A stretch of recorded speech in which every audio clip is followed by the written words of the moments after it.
kita dari kelompok ideologi. Kira-kira apa sih ideologi itu?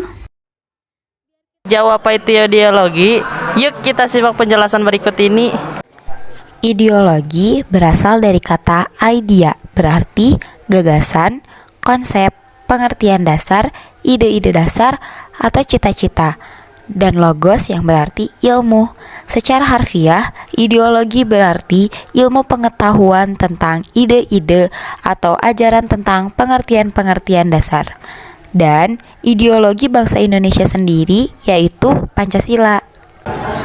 Kira-kira kasus apa aja sih yang terkait dengan ideologi? Akan menjelaskan tentang kasus yang terkait dengan ideologi. Contoh yang pertama yaitu adalah LGBT. LGBT itu singkatan dari L lesbian, G buat gay, B buat bisex, sama T transgender.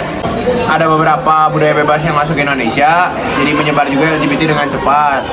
Selain itu juga bisa mendapatkan pasal 411 tentang persetubuhan di luar nikah, akan dikenakan sanksi 1 tahun penjara. Selain membahas tentang LGBT juga ada lagi kasus yang menyangkut paut dengan ideologi, yaitu narkoba. Narkoba digunakan dengan pelajar secara bebas tanpa diketahui oleh masyarakat tertentu. Jelas itu melanggar tentang peraturan dan cara pemakaian. Kayaknya kasus ideologi ini ada sangkut pautnya sama materi bab 5 nggak sih? Materi tentang mewaspadai ancaman terhadap kedudukan negara kesatuan Republik Indonesia. Nah, sini aku bakal ngejelasin mengenai materi bab 5 sub A, yaitu menelaah ancaman terhadap integrasi nasional, yaitu 1. Ancaman di bidang ideologi terbagi menjadi 2, yaitu komunisme dan liberalisme. 2. Ancaman di bidang politik terbagi menjadi 2, yaitu di dalam negeri, contohnya terorisme, dan di luar negeri, contohnya separatisme. Yang ketiga, ancaman di bidang ekonomi, contohnya Indonesia akan dibanjiri oleh barang-barang luar negeri. Yang keempat, ancaman di bidang sosial budaya terbagi menjadi 2, yaitu dalam negeri, contohnya isu-isu kemiskinan dan kebodohan. Dan luar negeri, contohnya konsumtis dan hedonisme. Yang kelima, ancaman di bidang pertahanan dan keamanan, contohnya yaitu ancaman militer dan sabotase. Nah, jadi di sini saya akan menjelaskan mengenai materi bab 5 sub B, yaitu strategi mengatasi berbagai macam ancaman terhadap Ipolek Sosbudhankam dalam membangun integrasi nasional. 1. Strategi mengatasi ancaman di bidang ideologi dan politik, yaitu dengan cara hak asasi manusia dan keterbukaan. 2. Strategi mengatasi ancaman di bidang ekonomi, yaitu dengan cara sistem ekonomi kerakyatan.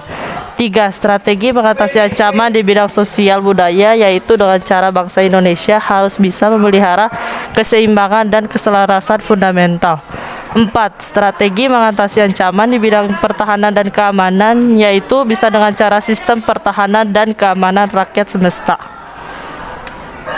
Jadi, itu adalah penjelasannya guys. Apa saja ancaman terhadap integrasi nasional dan strategi mengatasi berbagai macam ancaman terhadap Ipolek Sosbudhankam yang mencangkup materi kita pada bab 5 ini. Oh, jadi itu ya. Sekarang kita paham tentang apa itu ideologi, contoh kasusnya seperti apa.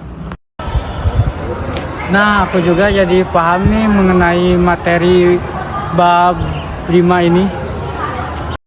Nah, di sini kita berdua bakal kasih kesimpulan nih apa aja yang udah dibahas dari awal sampai akhir. Jadi, itu adalah penjelasannya guys. Apa saja ancaman terhadap integrasi nasional dan strategi mengatasi berbagai macam ancaman terhadap Ipolek Sosbudhankam yang mencangkup materi kita pada bab 5 ini. Jadi gitu guys. Sekarang kalian paham apa itu ideologi kan? Dan contoh kasus ideologi saat ini. Oh iya, kalian juga jadi paham kan mengenai materi bab 5 ini. Kami pamit undur diri, jangan lupa subscribe, like, and comment. Dadah!